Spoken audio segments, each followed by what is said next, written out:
Dobar dan, dragi i poštovani gledaoci. Danas ćemo da pravimo podvarak.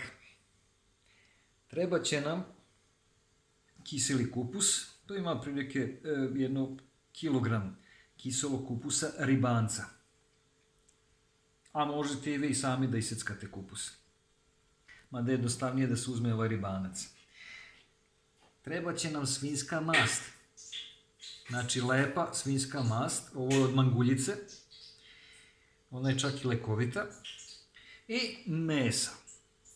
Imamo tu krmenadle, imamo ovaj deo od vrata, imamo kobasicu svežu i imamo slaninu. Sada ćemo da stavimo 1 kašiku masti da se istupi i onda ćemo da propržimo prvo slaninu.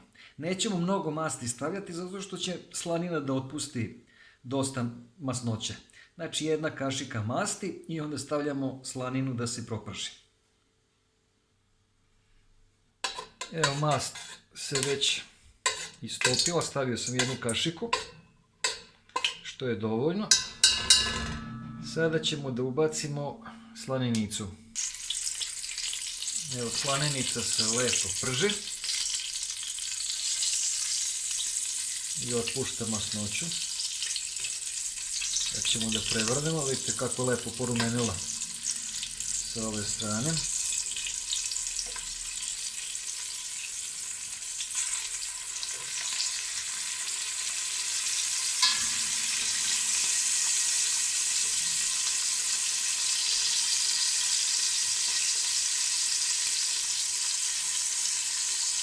Bolje u dubljem sudu da se to prži, da ne bi prskalo svuda.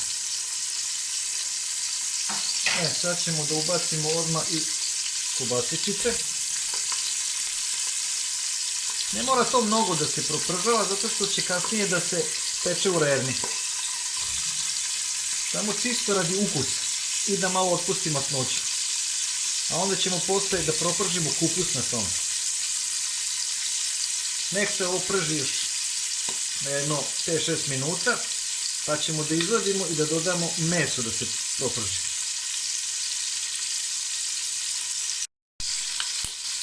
Stavit ću još malčice masti. Evo još ovoliko. Za svaki slučaj. Biće ukusnije. Znači to otprilike koliko sam ukupno stavio 1 dobra ova kašika svinjske masti. Pa ste vi možete i na ulju to da pravite, ali lepše je na masti. Klasnije, ukusnije. Evo još jedno 3-4 minuta, pa ćemo ovo da vadimo i da stavljamo meso. Mislim da je ovo dovoljno sada. Lepo je pustilo masnoću i dobilo je ukus u prženje. Zato ga propržavamo. Nije isto pečenje i prženje. Sad ćemo to da izvadimo na jedan tanjir. I onda u tu mast stavljamo meso da se malo proprži.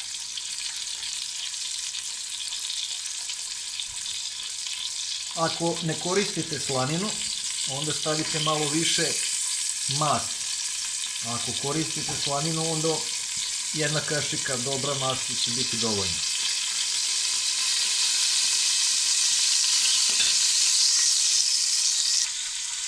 Evo, ovdje sam izvadio kobasicu i slaninu koja je propržena, a ovdje sam stavio sad ovaj deo od vrata, a nek se on malo proprži sa svake strane jedno 3-4 minuta i onda ćemo još krmenadle staviti.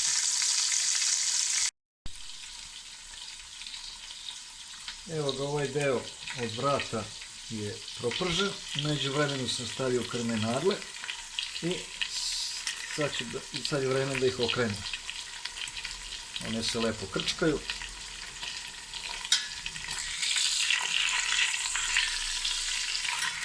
Taman.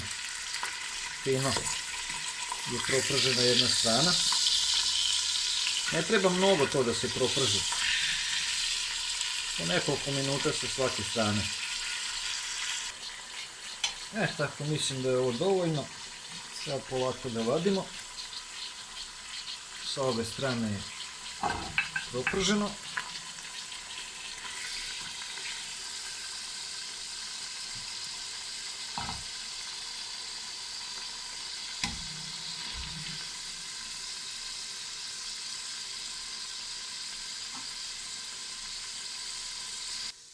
Evo, dragi prijatelji, svo meso je proprženo.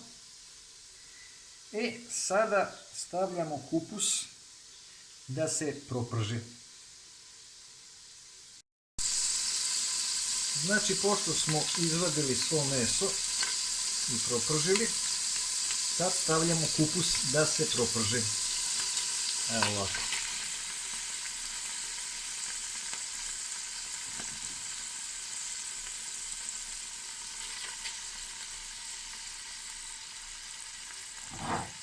Znači, sve ovo iz tanjira stavljamo lepo da se proprži.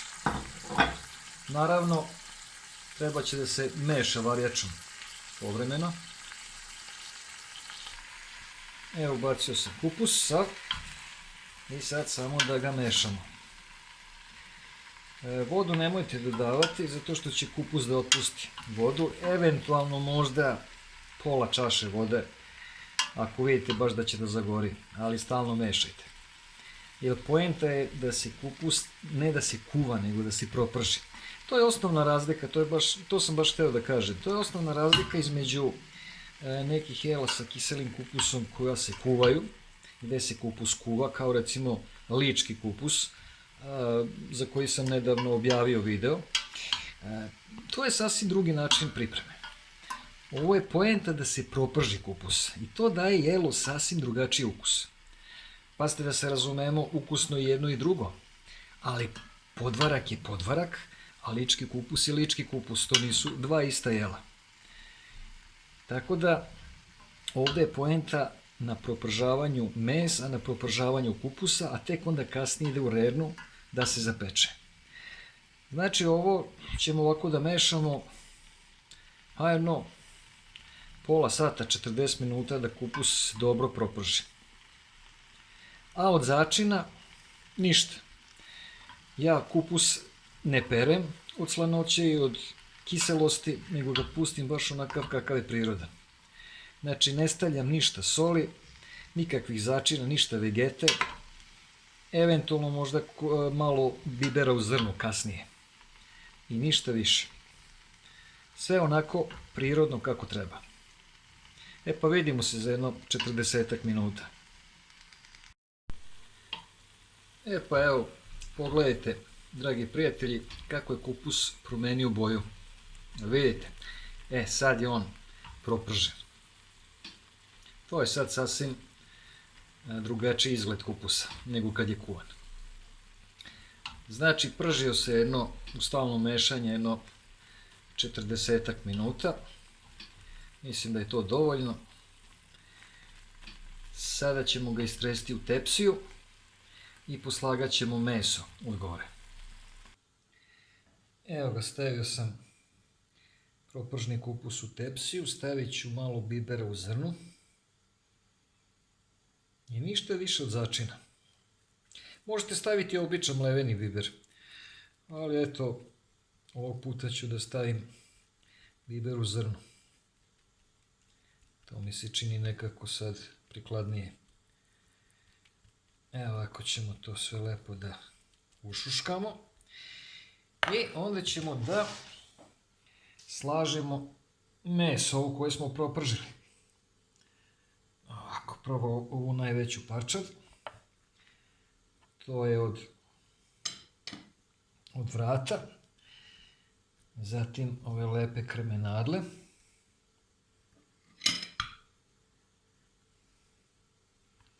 Nekako ih zavucite da to sve lepo stane. Tako. Možete vi to i nožem i viljuškom, ali nema potrebe da se bude pipav mnogo. Dobro je to sve. I sada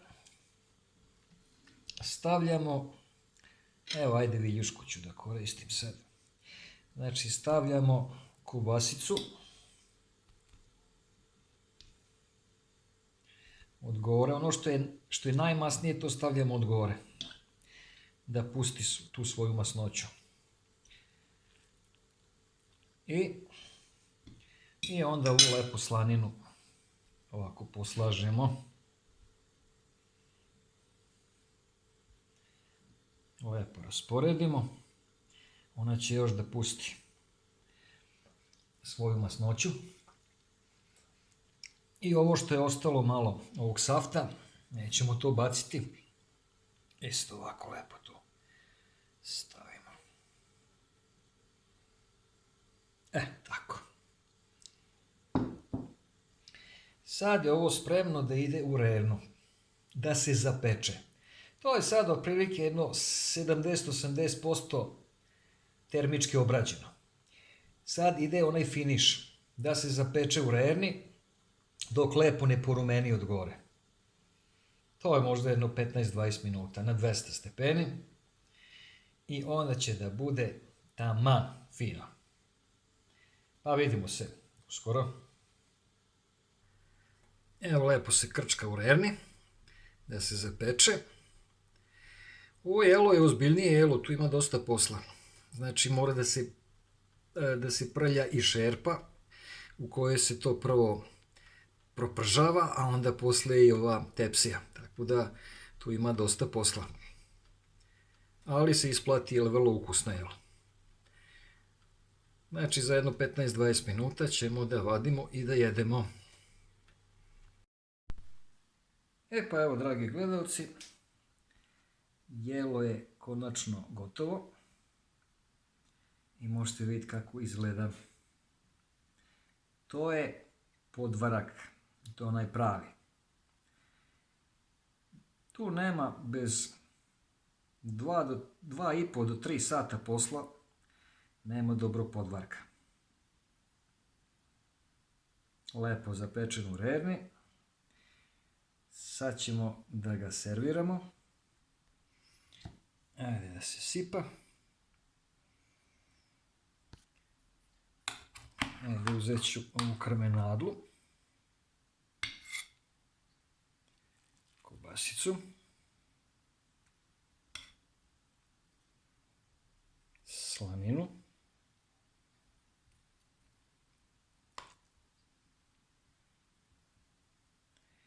I ovaj lep kupus. Kako lepo miriši.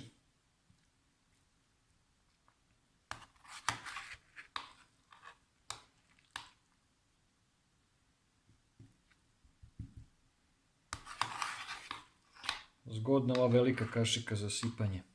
Baš.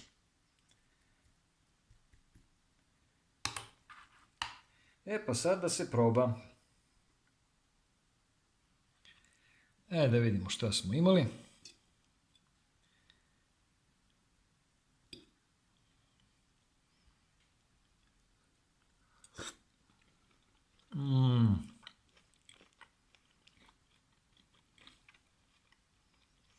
Ne morate čak ni da jedete.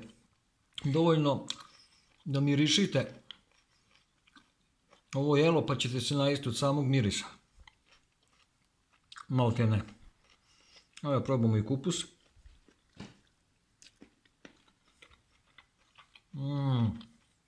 Pravi podvarak. Zadnji put sam ga jeo, ne pamtim, kad je moja majka pravila. Pa evo, sad mi palo na pamet da ja sam napravim. Eto, dragi prijatelji, to je podvarak. Ako vam se ovaj video svideo, lajkujte, delite i prijavite se na moj kanal. Vidimo se nekom sljedećom prilikom. Prijatno!